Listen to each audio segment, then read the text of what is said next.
Today's topic is anchored around plant specimens. A specimen is an example of a species where you basically collect all or most of a plant or part of a plant and put it into a permanent repository.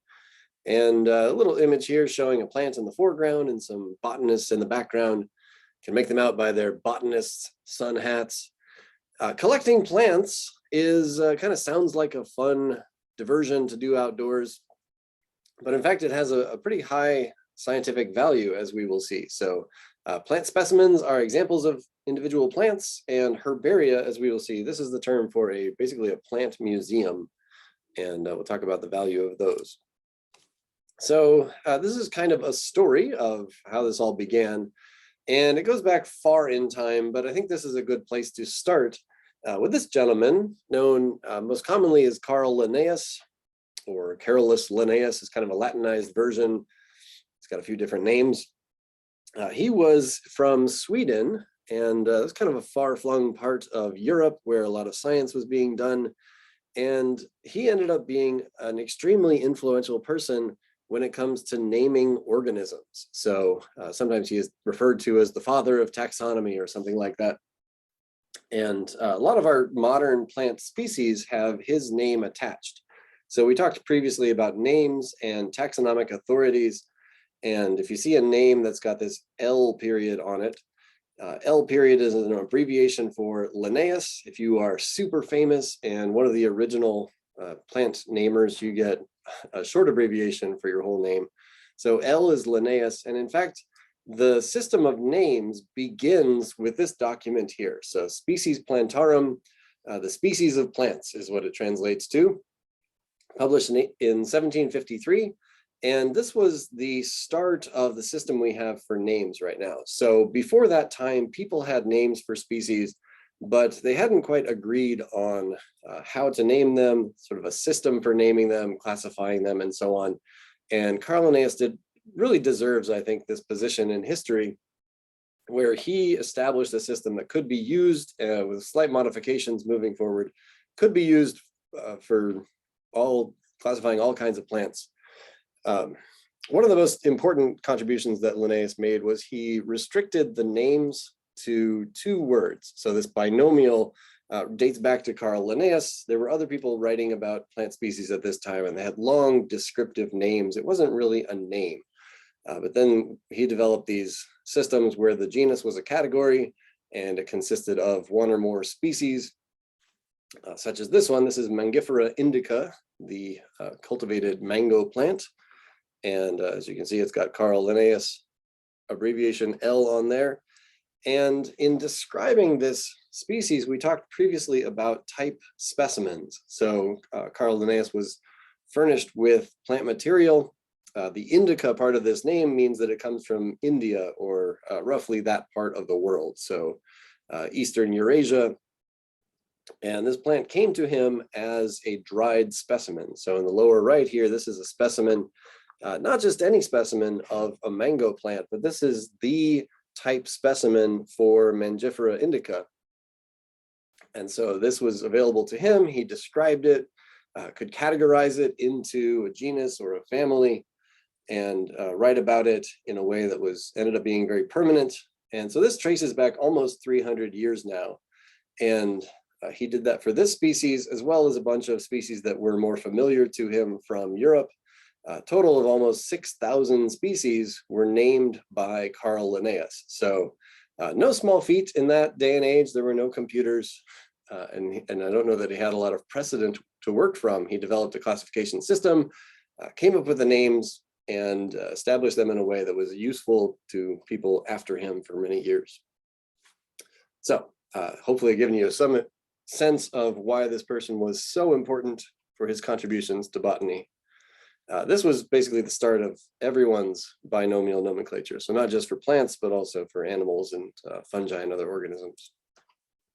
So when plant specimens are collected, we're going to get some experience seeing more and more of these as we go. Collected plant specimens end up in a herbarium. So herbarium, or some people say herbarium, is basically, as I said before, a plant museum. The nice thing about plants is that you can press them flat, and this works for just about every plant. Many of them are quite fond of, or quite easy to press in 2 dimensions. They've got broad leaves that press flat. They've got relatively narrow stems and so on. You can just see in this image, this is from the University of Wisconsin Herbarium. And in these folders are just specimen after specimen of specimen. So they're about as thick as a piece of cardboard, often even thinner than that. And they're filed away as a permanent record of a plant that was collected. So we'll see why that is valuable, having these records. So as scientists, we need to be able to fall back on evidence. So being able to say, not only that we found a plant in a place, but to have evidence to back that up. That's really the main point of having a herbarium. We'll also see how these specimens have so much information on them. So they have a label in the corner that tells where they were collected and when, sometimes descriptions of the plant or the habitat type, things like that. And then it's just full of information contained within the specimen itself. So variations in epidermis, in lengths, and so on and so on. So many features can be observed from herbarium specimens, many times just as good as you could observe in a live plant. So a very valuable little thing. Might have started off as a kind of a cute little pastime to press a plant and have a nice pretty thing to look back at, but it's really grown into a system of making permanent records that are phenomenally useful. So I mentioned that the University of Wisconsin Herbarium has quite a few plants in it. It's one of this kind of community worldwide of herbaria. And a lot of times the biggest herbaria, they trace back to these old institutions that a lot of times, sometimes they even go back as like a royal botanical garden or something like that, museum. So these are some of the biggest worldwide herbaria.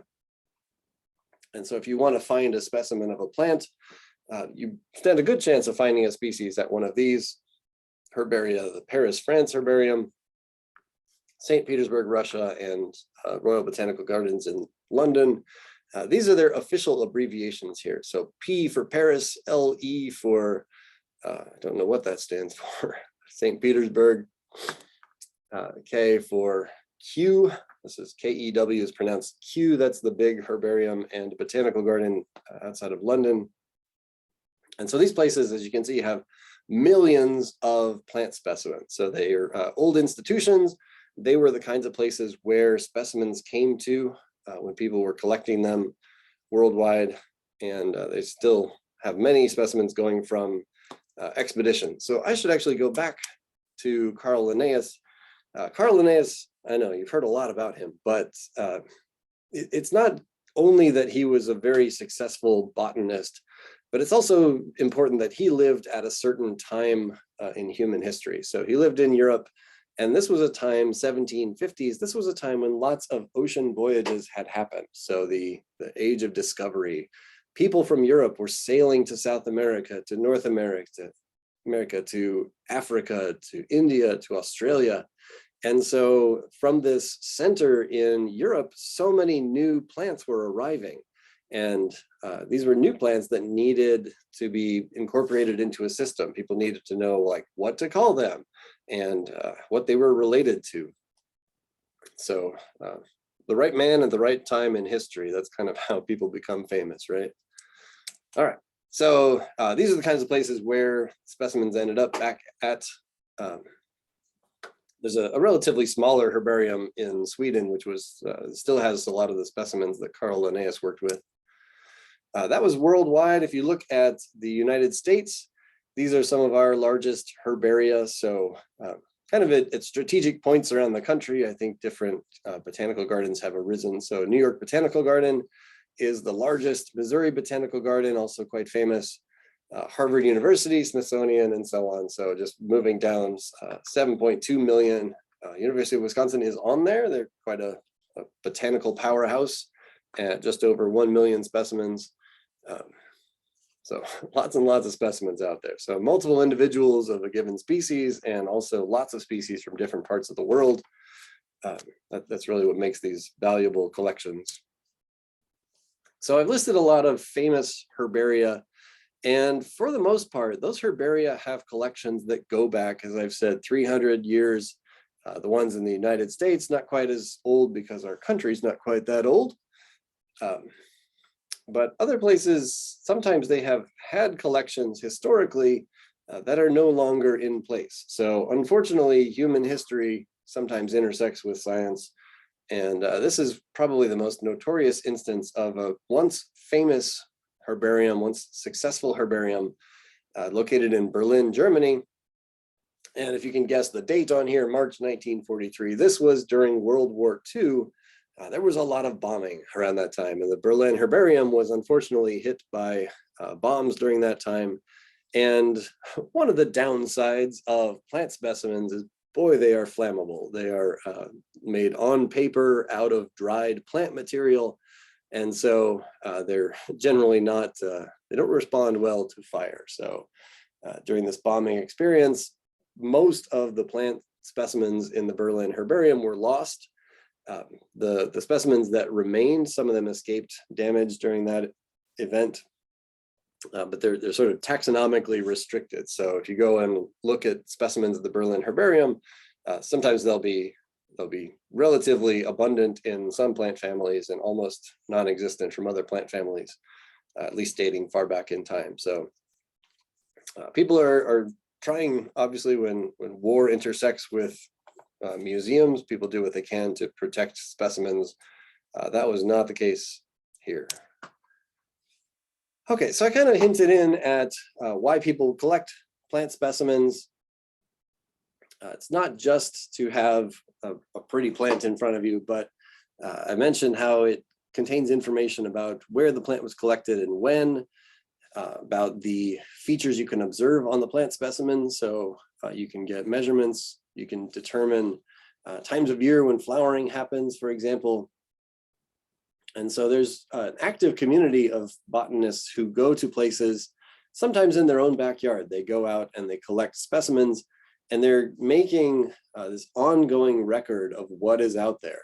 And as we've seen, plants are the ecological foundation for communities. So if you're learning about plant communities, if those change over time, then you also might be learning about the differences that would affect animal abundance or result from human activity or something like that. So it's a fun activity, and I encourage you to get some experience collecting plant specimens if you get the chance. They are pretty, but there's so much more than that. So here's some examples of how these are useful, are that you can take the collection of all the specimens that are identified to be the same species, and you can use them as a basis for understanding the species overall. So this is an example. I've shown you this resource, the GBIF resource, the Global Biodiversity Information Facility, and you can look up species, and there's a lot of information there. This one has photographs and also points on a map, and the points on the map are representative of, many times these are the herbarium specimens that have been collected. So if you take up all the specimens in all the herbaria around the world, you can get a pretty complete map of where you would find a given species. So you get this range map. This is the foundational data for what we talked about last time with biogeography, knowing where a species is in the world, matching that with a habitat type, reconstructing maybe a history in human time and even farther back past ice ages and so on for where these species came from as they colonize new places. All of that information about where you can find a species is anchored in specimens. And so we have this record of where they are today, but also sometimes places where they were in the past and are no longer, and so on.